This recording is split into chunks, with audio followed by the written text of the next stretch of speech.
Hi everyone. Today we're going to be talking about multiplying and dividing numbers in scientific notation. Now this setup's a little bit different than what I'm used to, so let's hope it works.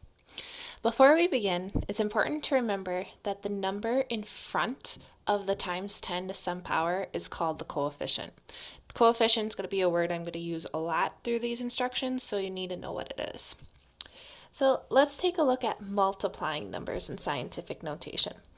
Multiplying and dividing numbers in scientific notation kind of have the same basic rules, just a little bit opposites here and there. So let's start with multiplying. Step 1, multiply the coefficients. So again, coefficients are the numbers before the times 10 to some power. So I'm going to take 9.6 or 9 and 6 tenths and multiply that by 7 and 1 tenth. And when I multiply those together, I got 68 and 16 hundredths. Great, step 1's done. Come move on.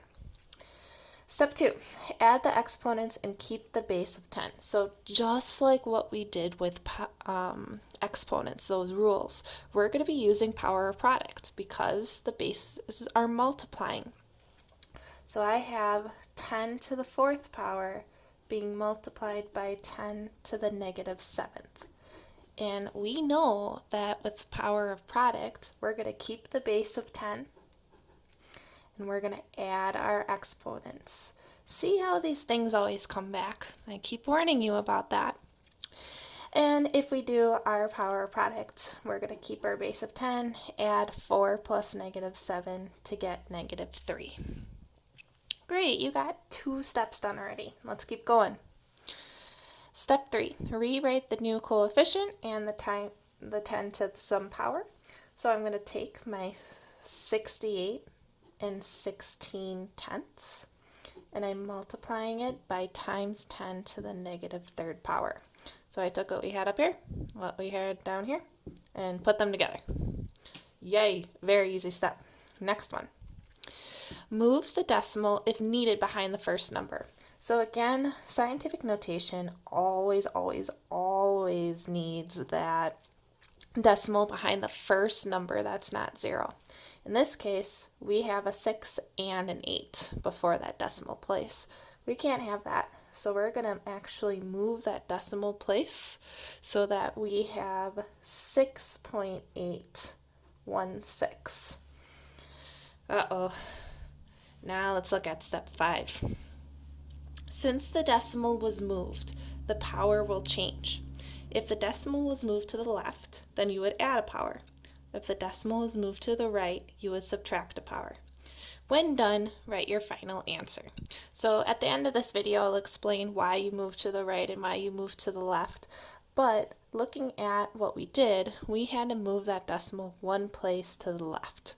Since we're moving it to the left, I am technically adding a power. So I'm going to have a final answer of a 6.816 times 10. And then what I'm doing is I'm taking negative 3 and adding another power to it. And that is going to be a final answer of times 10 to the negative 2nd power.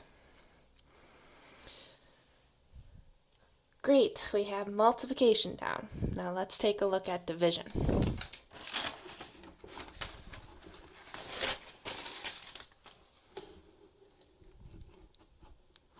Okay, dividing numbers in scientific notation. Dividing numbers is similar to multiplying. You have the same amount of steps and basically the same steps. It's just a little bit different. So let's take a look. So I have my problem right here. And I'm going to do step 1, which is divide the coefficients. Well, this is a division problem. So of course, we're going to take our coefficients and we are going to divide them. So I have 3.1 or 3 and 1 tenths divided by 8 and 2 tenths. And we divide those, we get 0.378. Great, I did step 1. Let's move on to step 2. Subtract the powers and keep the base of 10. Oh man, this is bringing us back to properties of exponents. I'm going to keep the base and I'm going to subtract my powers because this is power of quotient because we're dividing our bases. So I have 10 to the negative third power divided by 10 to the negative fifth power. Just like power of quotient, we're going to take or keep our base and subtract our exponents. Be very, very careful. Don't get messed up. We have negative 3 minus negative 5. And when we do that, you actually have to change opposite for 10 to the second power. Yay, step 2 is done. Let's take a look at step 3. Rewrite the new coefficient and the 10 to some power. So right now I have 0.378 times 10 to the second power. All I did was rewrote what we had here and what we had here for my answer as of right now, but we're not quite done yet. Since this number is not in scientific notation, what I need to do is I need to move that decimal. So move the decimal if needed behind the first number that is not 0. 0 is that first number right there. I can't have that. So I'm going to take my answer and I am going to move it one place to the right. Then that moves us into step 5. Since the decimal was moved, the power will change.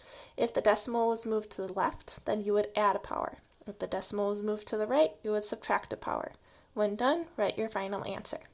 So again, I'm taking my decimal and I'm moving it to the right. When you move the decimal, that's like moving a place value. So you need to change that power.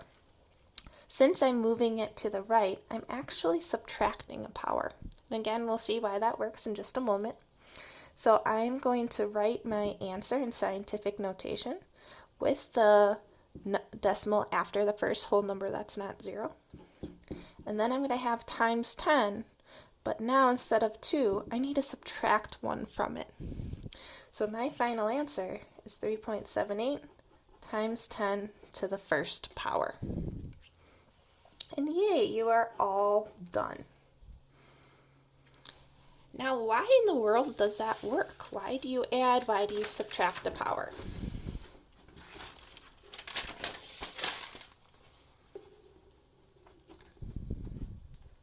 Okay, so as I said before, when you move the decimal, it's like changing a place value. So let's think back to what our original notes were with scientific notation. Why does moving to the left mean you add a power? Well, if I took 3,600 and I put it to scientific notation, I moved my decimal place to the left to get it right behind that 3. Since that number was a big number and bigger than 0, we had a positive power. So our power is positive because the original number is larger than 1, as I just said. And since we're moving to the left and our power is positive, that means you add. So we're adding 1, adding 1, adding 1. That's why when you move to the left, it's going to be positive. And then the opposite is for when we subtract the power by moving to the right. If we took this number, which is a decimal, and put it to scientific notation, we had to move to the right in order to get it behind that 5. Well, again, since it's starting off as a decimal, we know that our power has to be negative. So that's technically subtracting a power each time. So when you move the decimal to the right, you subtract a power. Please let me know if you have any questions. I am always here for you. Good luck.